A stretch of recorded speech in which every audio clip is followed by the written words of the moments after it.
Hello everyone, आज हम Sehgal sir की किताब से इनडिफरेंस के रूब्रिक्स पढ़ रहे हैं। पहला रूब्रिक है indifference, desire has no action of will. सबसे पहले इनडिफरेंस का मतलब समझते हैं। इनडिफरेंस का मतलब होता है लैक ऑफ इंटरेस्ट और कंसर्न, यानी कि आपका किसी भी चीज़ में मन ही नहीं लग रहा है या आपको किसी चीज़ की परवाह ही नहीं है। इसको हम एग्जाम्पल से भी समझेंगे जो सहगल सर ने एक्सप्लेन कर रखे हैं। देन डिज़ायर का मतलब होता है क्रेविंग, इच्छा। Action, state of being action, यानी कि काम करना, ठीक है, कोई भी एक एक्शन करना। विल मतलब the power of choosing in action. Interpretation यानी इसका पूरा मतलब ये हुआ a state of complete lack of interest, किसी भी चीज़ में बिल्कुल मन ही नहीं लग रहा है। जैसे पेशेंट कहता है मेरा तो साहब कोई काम करने का मन ही नहीं करता है, कोई टोक दे तो मैं कर लेता हूँ वरना तो मैं करता ही नहीं हूँ। exerting the power of controls over one's own action, lack of initiative। मतलब एक तो पेशेंट का कोई काम करने का मन नहीं कर रहा, दूसरा वो उस काम को करने का प्रयास भी नहीं करता, लैक ऑफ इनिशिएटिव है, ठीक है। इसको एग्जाम्पल से समझते हैं। On my own I never reminded of my work. मेरे को कभी भी काम का कोई कंसर्न ही नहीं रहता, कोई ध्यान ही नहीं रहता। If somebody tells me to do I will do it. और अगर जब कोई मेरे को बोलता है तो मैं वो कर लेता हूँ, ठीक है। तो पेशेंट क्या कह रहा है कि मेरे को खुद से तो कोई काम का ध्यान नहीं रहता और जब कोई मेरे घर में कोई मेरे को बोलता है तब मैं वो कर लेता हूँ। अदरवाइज आई सिट आइडल, वरना मैं क्या खाली बैठा रहता हूँ, वो कुछ भी नहीं करता। Seldom when I feel doing anything I have to seek someone's advice whether और not to carry it out. फिर जब कुछ करने का मैं सोचता भी हूँ, ठीक है, तो मैं किसी की एडवाइस ले लेता हूँ कि क्या मैं करूँ या मैं ना करूँ। तो ये एक एग्जांपल था, यानी इस तरह क्या हो रहा है कि पेशेंट का लैक ऑफ, यहाँ पर नो एक्शन ऑफ विल है। इंडिफरेंस तो है and desire no action of will, मतलब ना पेशेंट का कोई काम करने का मन कर रहा है और ना वो कोई एक्शन कर रहा है, ठीक है, ना वो कोई काम कर रहा है।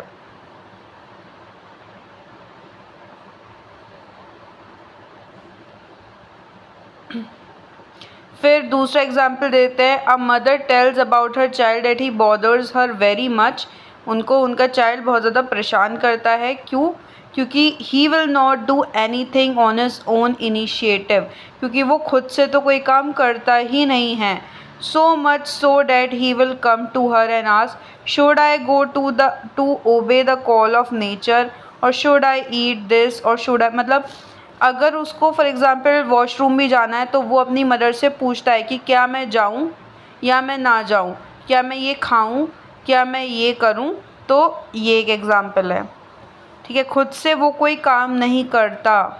तो यहाँ पर क्या हमें फीलिंग आ रही है कि पेशेंट खुद से कोई काम नहीं करता, दूसरों से पूछेगा, खुद से उसका काम करने का कोई कंसर्न नहीं रहता, कोई इंटरेस्ट नहीं रहता।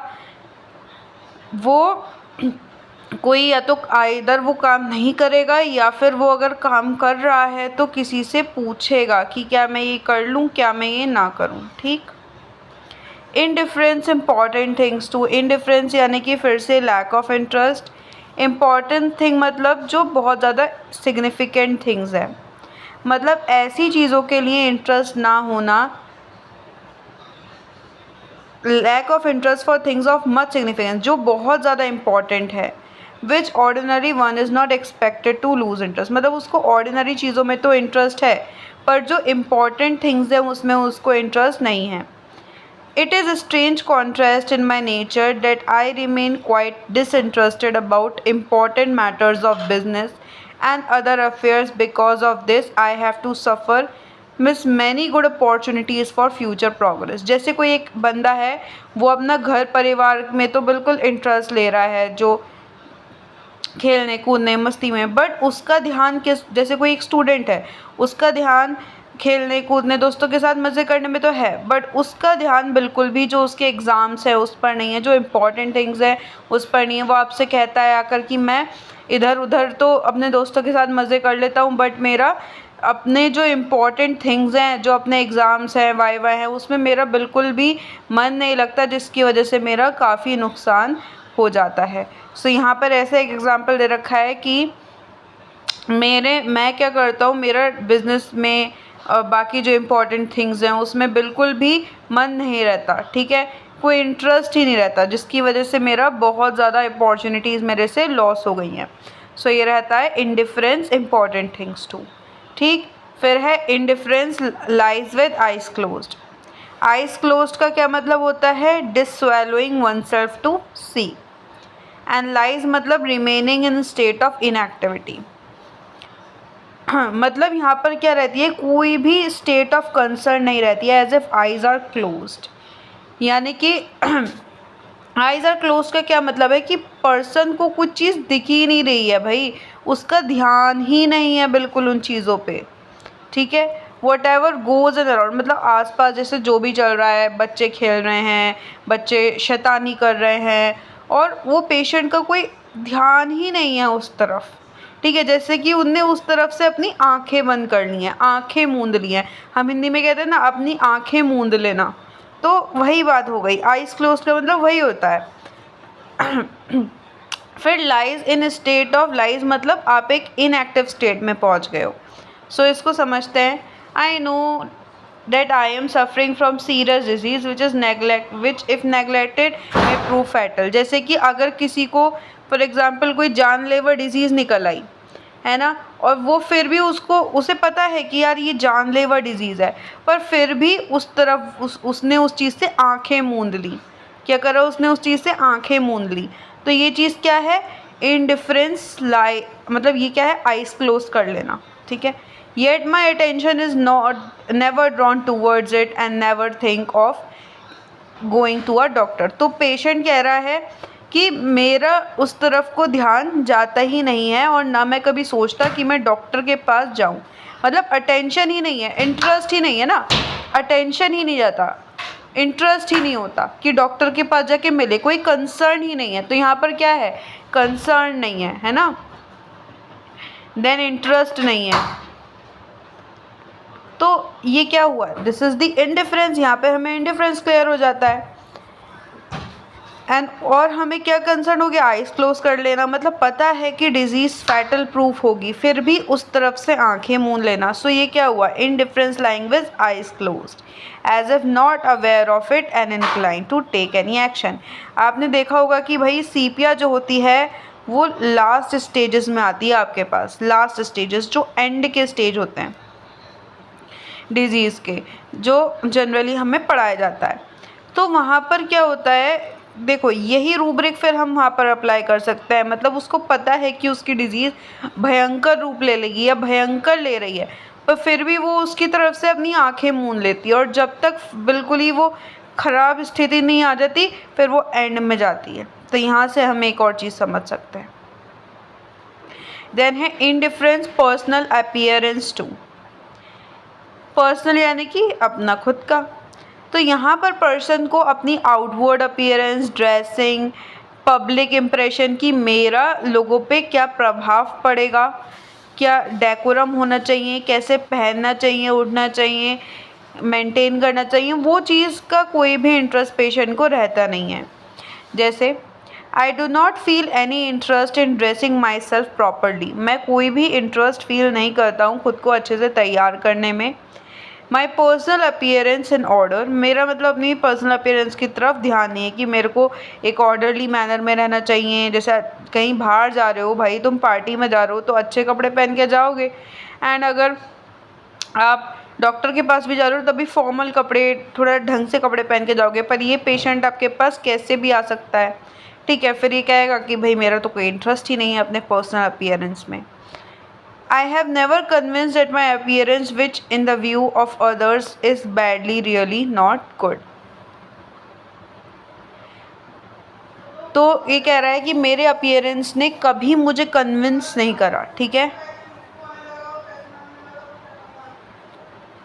नहीं मतलब मैंने खुद को कभी कन्विंस नहीं करा, which in the view of other is bad really. मतलब इसका कहने का मतलब यह है कि इसका जो पर्सनल अपीयरेंस है वो इसके लिए इतना मैटर नहीं करता जितना बाकी लोगों की नज़र में वो भले उनको बैड लगता होगा, सही नहीं लगता होगा, बट इसको इतना ज़्यादा वो चीज़ परेशान नहीं करती है, इसको कंसर्न ही नहीं है। Then indifference recovery about his.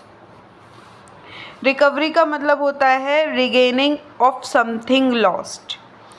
ठीक है, जो चीज़ लॉस हो गई है, जैसे हेल्थ लॉस हो गई तो उसको वापस से पाना। एंड अबाउट कंसर्निंग, देखिए इसका इंटरप्रिटेशन यह है, not bounding about regaining the health lost but is interested only in mitigating his sufferings.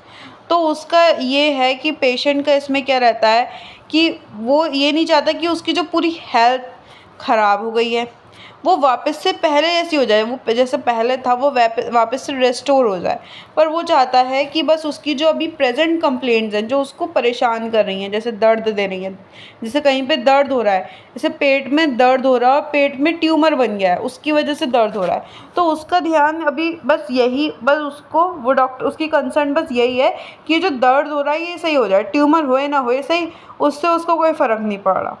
सो ये चीज़ है indifference recovery about his. So I am not much interested in eradication of my disease. What I am bothered most is about the suffering and pain. I want to get rid of them first and about recovery I will think later. जैसे किसी को कोई person आए कह रहा है कि मुझे मेरी डिज़ीज़ से मैं ज़्यादा इंटरेस्ट नहीं है उसको ठीक होने में, उसको वापस से बैक करने में, पर जो अभी मेरी सफरिंग्स हो रही हैं, जो पेन हो रहा है, कहीं पे बर्निंग हो रही है, बस आप वो चीज़ ठीक कर दो, रिकवरी के बारे में मैं बाद में सोच लूँगा। Then indifference to his sufferings. Indifference to his suffering मतलब कोई भी कंसर्न नहीं है। So far one suffering are concern as if nothing is happening to him, कि उसको अपनी सफरिंग्स की ही कोई, सफरिंग्स में कोई इंटरेस्ट नहीं है कि भाई उसको हो क्या रहा है। जैसे किसी को बहुत ज़्यादा फीवर आ रहा है और उसको कोई मतलब नॉर्मल मेल पर्सन है, 30-40 ईयर्स का मेल है, फीवर चल रहा है और उसको कोई कंसर्न ही नहीं है, हो रहा है होने दो। So that is indifference to suffering. जैसे elements from any dimension strength we have seen him showing any concern about them, he keeps himself normal. देखो जैसे कोई किसी को कितना भी दर्द हो रहा हो, पर वो कोई कंसर्न ही शो नहीं करता। ये नहीं कि पैरासीटामोल खा ले, किसी को बुखार चढ़ रहा है तो वो ऐसे ही बस बैठा हुआ है, लेटा हुआ है, ये नहीं कि वो गोली खा ले। सो ये इंडिफरेंस टू सफरिंग है। ठीक है, वो अपना काम करने में मस्त है, उसको ये नहीं है कि वो गोली खा ले या डॉक्टर के पास चला जाए। ठीक, इंडिग्नेशन, ये तो हो गया हमारे पास। इंडिफरेंस के तो रूब्रिक्स सारे हो गए। नेक्स्ट वीडियो में हम फियर के रूब्रिक्स देखेंगे। Thank you.